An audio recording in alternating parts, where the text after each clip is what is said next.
Cri, co, co, cri, co, co. Hello and welcome to a new episode of Critical Coffee Considerations with me, Francis Peck. Today we're having again a look at density and how important it is to measure that in order to know how to dial in properly your coffee. Now, of course, you can always just dial in blindly just based on the color, but just getting an indication on density is super useful to know should you grind coarser or finer. Now, if you're just looking at the color, this is a really light roast, and so I would actually, also the beans are from Rwanda. I think even altitude is reported 1800 sea level meters. So I was already expecting a very high density, and in fact it really is. So this is the coffee that I got from the cruise caffeine tripping video that you can find up here, and this is the highest density ones of all the coffees I gathered from Palermo, Tunis, Barcelona and Marseille. So this one is running at 107 grams per 250 milliliter. As you can see, I've had this in a previous video, just using a Nutella jar. It doesn't mean that you always need to eat Nutella, but it's just, you can find this same type of glass everywhere. I mean, you don't need to select a Nutella jar. It is better to have a larger volume, not like just 100 milliliters. This has like a 250 milliliter capacity, which is just perfect, because the less variance you will have as you're getting in the beans. And then you just need some way of flattening it out so that you're kind of consistent, because of course otherwise that gets very tricky. So you could use anything that you like. I mean, in the beginning I was just doing the fingering technique like this, and then you see, actually with this technique I would, your finger bends a little bit. So this is just having a flat kind of structure, allows you to get very consistent in getting the same, volume wise, the same amount of beans inside. And the volume is important because that's how we're measuring the density. So here we have 107 grams per 250 milliliters. It's the most dense one. So now let's see what the impact is on having a shot. So each of the coffees I was grinding almost with the same setting. Actually, in the beginning I started with Palermo. So on the Easy Presso it was 12.0.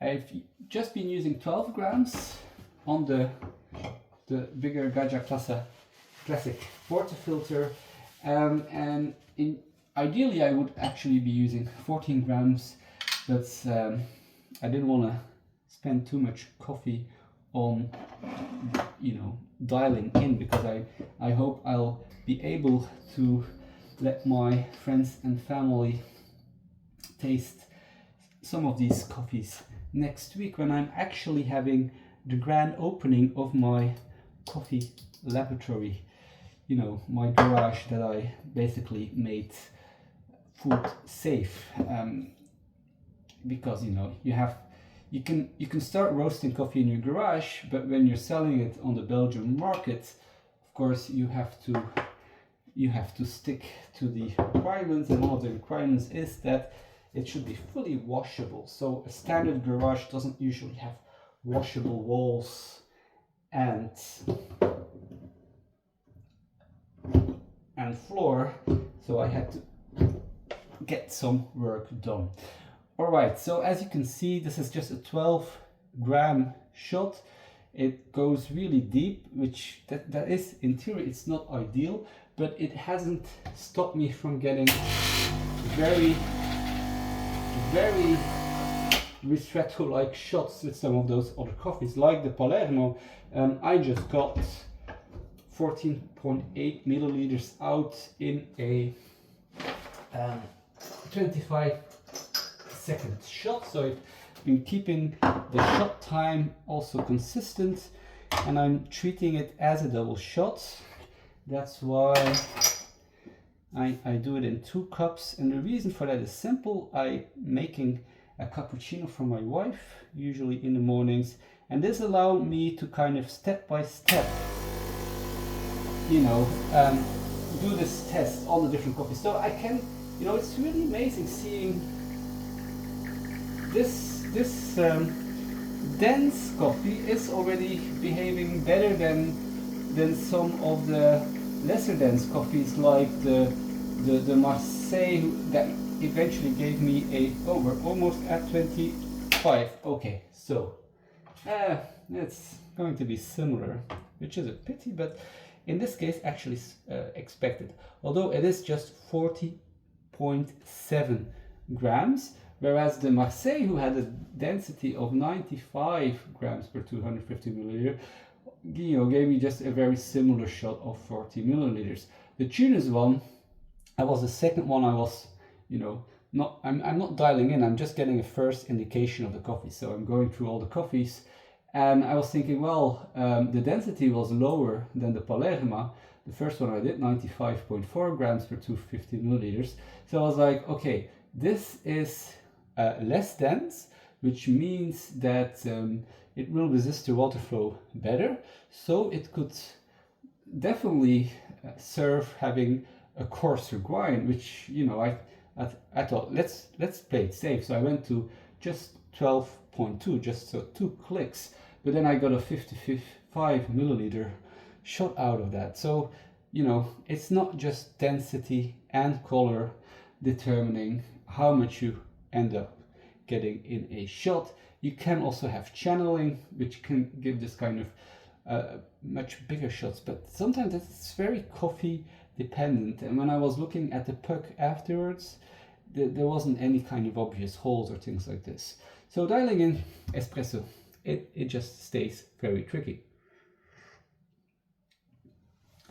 I can still taste the quality of those beans, because it's really, you know, this one was from the specialty coffee shop in Genoa.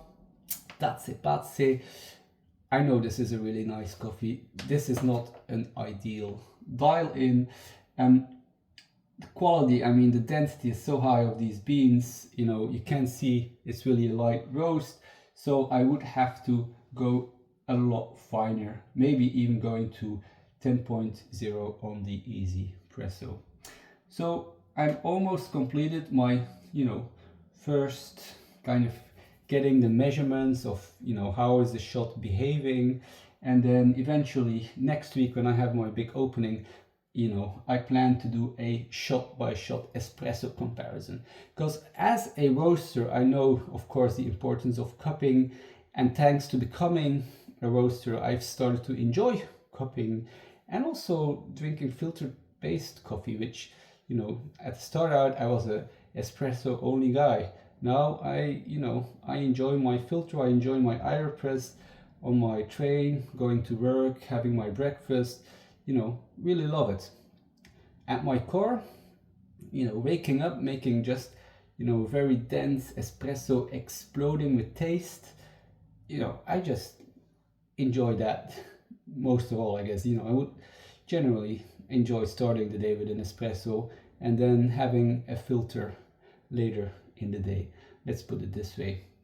And so although it is more difficult doing an espresso shot by shot comparison, you know, you need a lot more time in preparing and knowing how the coffees are behaving, and then trying to aim for a similar kind of extraction ratio, which is just a lot of work.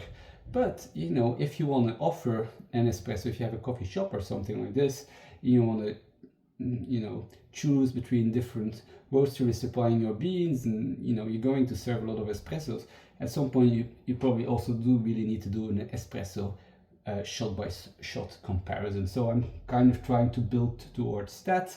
And so next week I'm opening the coffee laboratory, which has, you know, a small coffee bar for, you know, exploring the coffees. So if you're around Bruges, feel welcome to pass by. It's not tomorrow, but Saturday next week. It should be between 10 and 12, the grand opening of the 212 Coffee Laboratory. Thanks for following this small video on density measurements, how it can help you dial in your coffee. Hope to see you here next week or online as suits best for you, of course. Thanks, and hope to see you next time.